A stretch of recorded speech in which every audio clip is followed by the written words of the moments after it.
જય શ્રી કૃષ્ણ.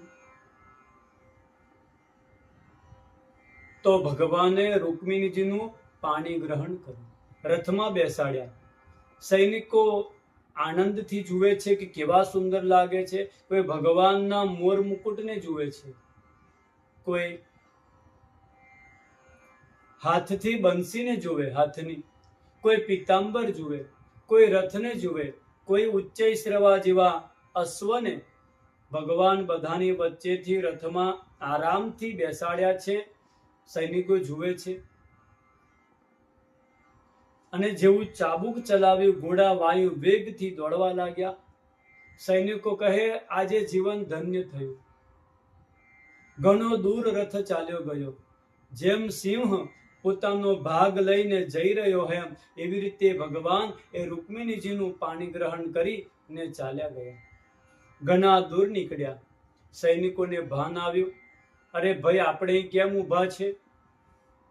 અરે આપણી સાથે વિશ્વાસઘાત થઈ ગયો. આપણે તો રૂકમિણીની સુરક્ષા માટે ઊભા હતા. ભાગો, પકડો પકડો, ભાગી જાય છે. આમ દોડવા લાગ્યા. અરે રણછોડ ઊભો રહે. ભગવાન રથ ઊભો રાખ્યો અને યુદ્ધ માટે પોતાને સાવધાન કર્યા. સૈનિકો કહે, આજે બચવાનો નથી. આજે તું એકલો પકડાયો છે. આજે તારો ભાઈ બલરામ તારી સાથે નથી, માટે આજે તને છોડીશું નહીં. અને આક્રમણ કરવા જ જતા હતા એટલામાં અવાજ સંભળાયો છે, કૃષ્ણ કનૈયા લાલ કી જય. સૈનિકોએ જોયું તો હળ અને મુસળ લઈને બલરામજી આવતા જોયા. બધા ગભરાયા, અરે આ ક્યાંથી આવ્યો? ભગવાને બલરામને પ્રણામ કર્યા.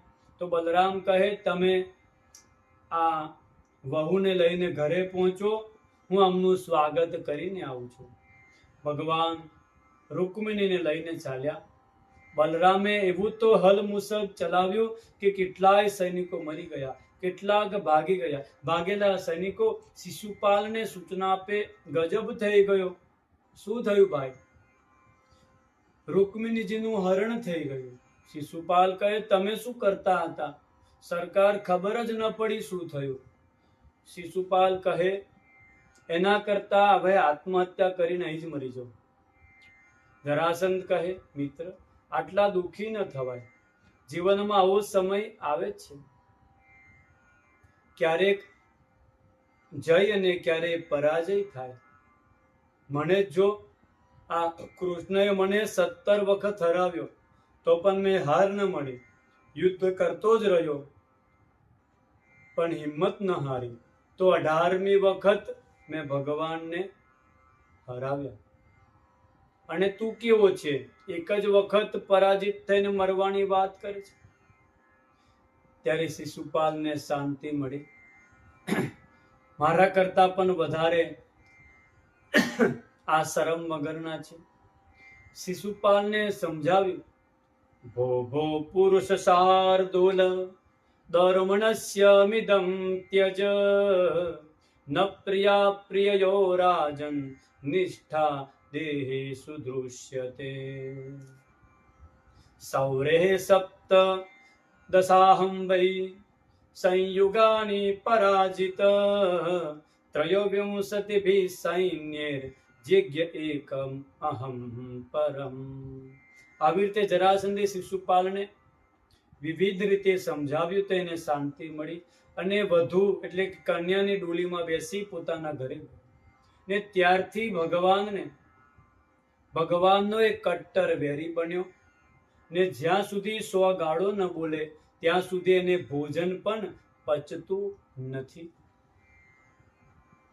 આ બાજુ રૂકમીને ખબર પડી મારી બહેનનું હરણ કૃષ્ણે કર્યું છે, તો એને પ્રતિજ્ઞા કરી, અહત્વા સમરે કૃષ્ણમ અપ્રત્યુહ્ય ચ રૂકમિણીમ કુંડિનમ ન પ્રવેશ્યામિ સત્યમેતદ બ્રવીમિ વહ.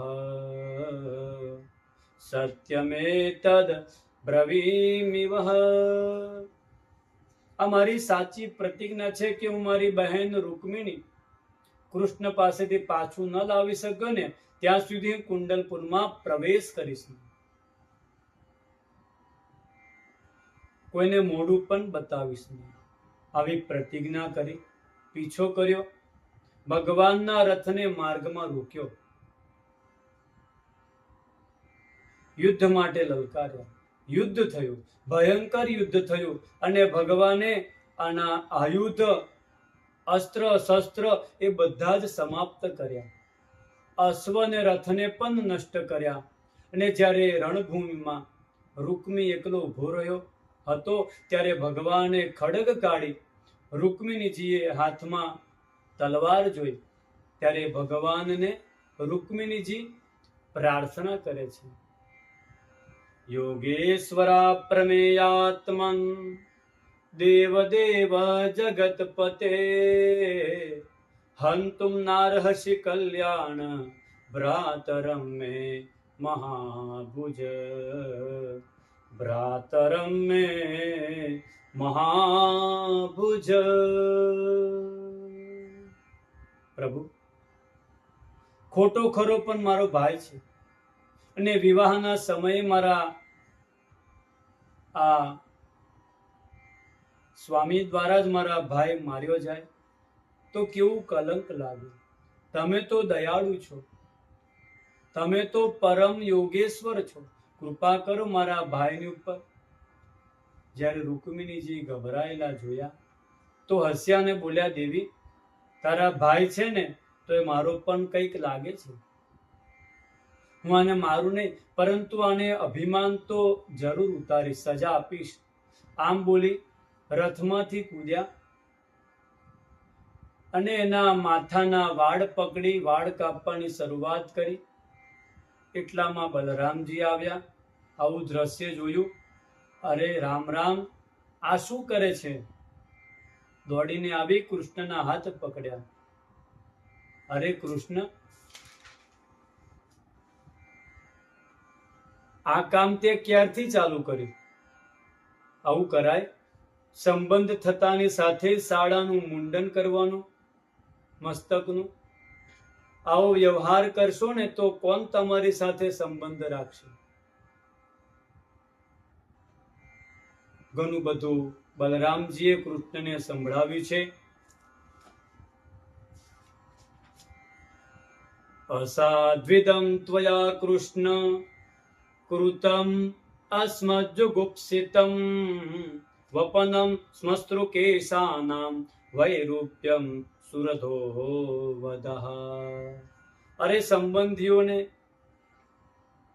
વિરૂપ કરવા વાળા મારવા બરાબર જ કહેવાય. આ તે ઘણું જ નિંદનીય કામ કર્યું છે.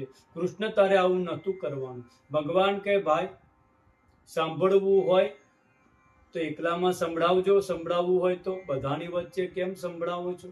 તો બલરામજી રૂકમિણીજીને કહે, તમે ખોટું ન લગાડશો. ક્ષત્રિયાણામ અયમ ધર્મ પ્રજાપતિર્નિર્મિતઃ ભ્રાતાપી ભ્રાતરમ હન્યાદ યેન ઘોર તરસ્તતઃ. ભગવાને અમારા ક્ષત્રિયોનો ધર્મ જ એવો બનાવ્યો છે કે સગો ભાઈ પણ યુદ્ધ માટે લલકારે તો એની સાથે યુદ્ધ કરવું પડે. હવે તમારા ભાઈએ મારા ભાઈને યુદ્ધ માટે લલકાર્યો હશે તો એ પણ શાસ્ત્રને અનુસાર લડ્યો. આમાં ભૂલ કૃષ્ણની પણ નથી.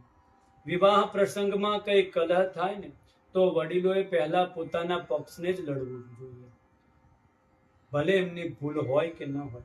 જ્યારે પોતાના પક્ષને લડશો ને તો સામો પક્ષ તમારી વાત સાંભળવા માટે તૈયાર થશે. તો બલરામ પહેલા કૃષ્ણને લડ્યા તો રૂકમિણીએ પણ બલરામ પ્રત્યે સહાનુભૂતિ થઈ. રૂકમિણીએ પણ સમજાવ્યો કે તારી ભૂલ છે. જો સંબંધ બંધાઈ જ ગયો છે તો લડાઈ કરીને શું ફાયદો? ભલે ક્ષત્રોને વિવાહમાં તો લડાઈ ઝઘડા થયા જ વગર થતા જ નથી.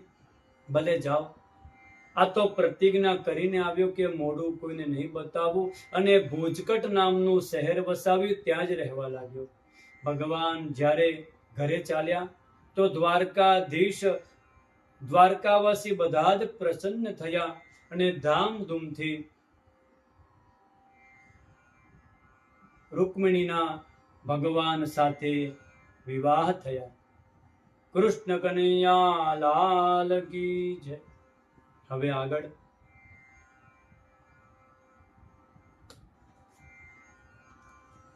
ભાવ એ આપણે સમજીશું. જય શ્રી કૃષ્ણ.